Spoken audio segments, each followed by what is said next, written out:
है आपका। मंत्रिपरिषद आप के मेरे सभी साथी, उपस्थित सभी अधिकारीगण, साथियों, अनलॉक 1 उसके बाद ये हमारी पहली मुलाकात है। देश के 21 राज्य और केंद्र शासित प्रदेशों में अनलॉक 1 के अनुभवों पर कल मेरी विस्तार से चर्चा हुई है। ये वास्तविकता है कि कोरोना का फैलावा कुछ बड़े राज्यों में, बड़े शहरों में अधिक है और अभी जो प्रेजेंटेशन हुआ उसमें भी उस बात का उल्लेख हुआ है। कुछ शहरों में अधिक भीड़, छोटे छोटे घर, गलियों मोहल्लों में फिजिकल डिस्टेंसिंग की कमी, हर रोज हजारों लोगों की आवाजाही, इन बातों ने कोरोना के खिलाफ की लड़ाई को और चुनौतीपूर्ण बना दिया है। फिर भी हर देशवासी के संयम, अनेक जगहों पर प्रशासन की तत्परता और हमारे कोरोना योद्धाओं के समर्पण की वजह से हमने हालात को नियंत्रण से बाहर नहीं जाने दिया है। समय पर ट्रेसिंग, ट्रीटमेंट और रिपोर्टिंग, उसके कारण हमारे यहां संक्रमण से रिकवर होने वालों की संख्या लगातार बढ़ रही है। ये राहत की बात है कि आईसीयू और वेंटिलेटर केयर की जरूरत भी बहुत कम मरीजों को पड़ रही है। समय पर उठाए गए सही कदमों के कारण हम सभी इस बड़े खतरे का मुकाबला कर पाए हैं।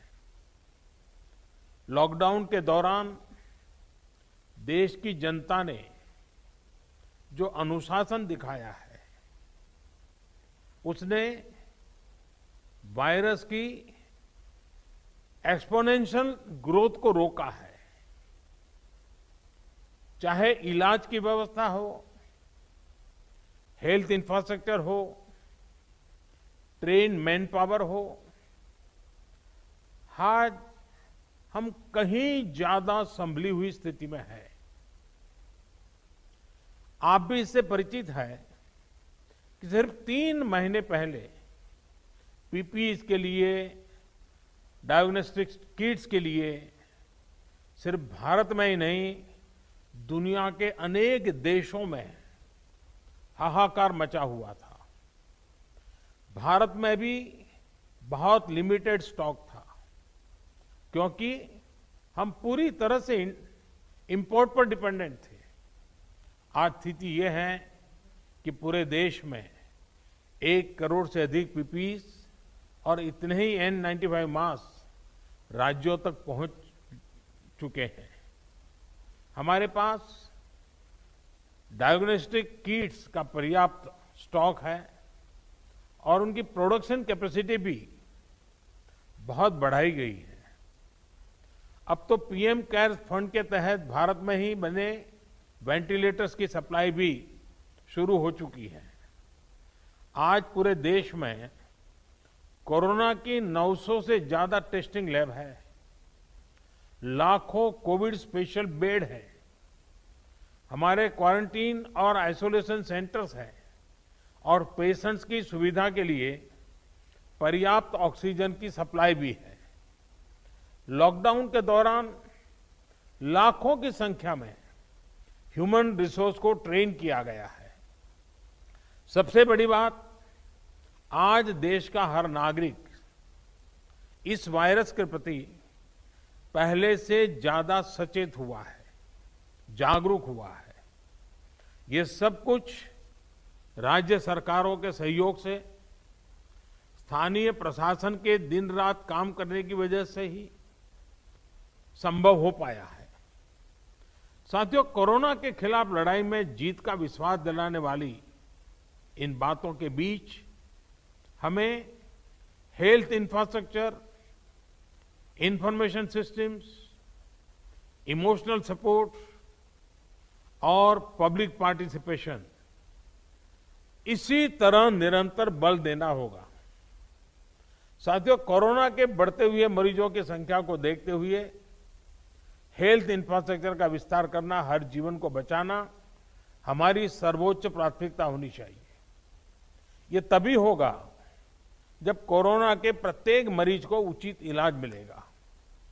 इसके लिए हमें टेस्टिंग पर और अधिक बल देना है ताकि संक्रमित व्यक्ति को हम जल्द से जल्द ट्रेस और ट्रैक और आइसोलेट कर सकें।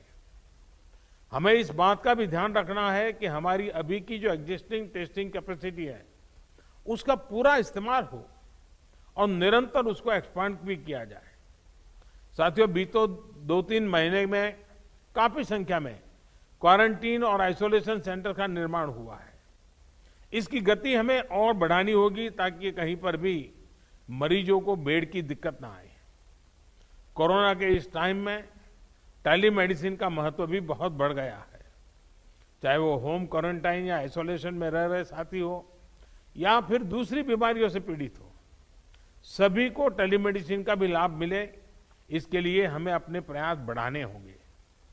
साथियों, ये आप भी भलीभांति जानते हैं कि किसी भी महामारी से निपटने में सही समय पर सही इंफॉर्मेशन का बहुत महत्व होता है और इसलिए हमें ये भी ध्यान रखना है कि हमारी हेल्पलाइंस हेल्पफुल हो, हेल्पलेस नहीं होनी चाहिए।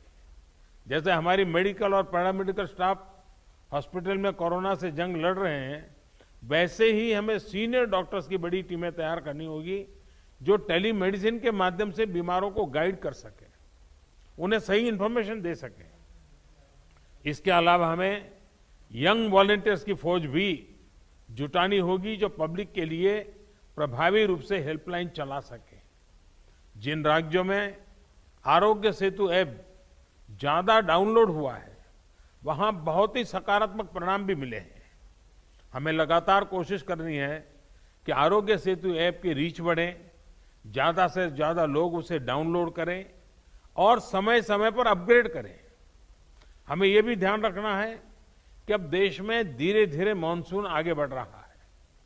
इस सीजन में जो स्वास्थ्य से जुड़ी समस्या रहती है उनसे निपटना भी बहुत जरूरी है, वरना वो बहुत बड़ी चुनौती बन सकती है। साथियों, कोरोना के खिलाफ इस लड़ाई का एक इमोशनल पहलू भी है। संक्रमण के डर से, इससे पैदा हुए स्टिग्मा से हम अपने नागरिकों को कैसे बाहर निकालें, इसके लिए भी हमें प्रयास करना है। हमें अपने लोगों को ये विश्वास दिलाना है कि कोरोना को परास्त करने वालों की संख्या बहुत ज्यादा है और ये तेजी से ज्यादा लोग रिकवर भी हो रहे हैं, संख्या बढ़ रही है। इसलिए किसी को कोरोना हो भी गया है तो वो घबराए नहीं। जो हमारे कोरोना वॉरियर्स हैं, हमारे डॉक्टर्स हैं, दूसरे हेल्थ वर्कर्स हैं, उनके लिए भी जरूरी सुविधाओं को सुनिश्चित करना हमारी प्राथमिकता में होना चाहिए। उनकी हर स्तर पर देखरेख करना ये हम सभी का, पूरे राष्ट्र का दायित्व है।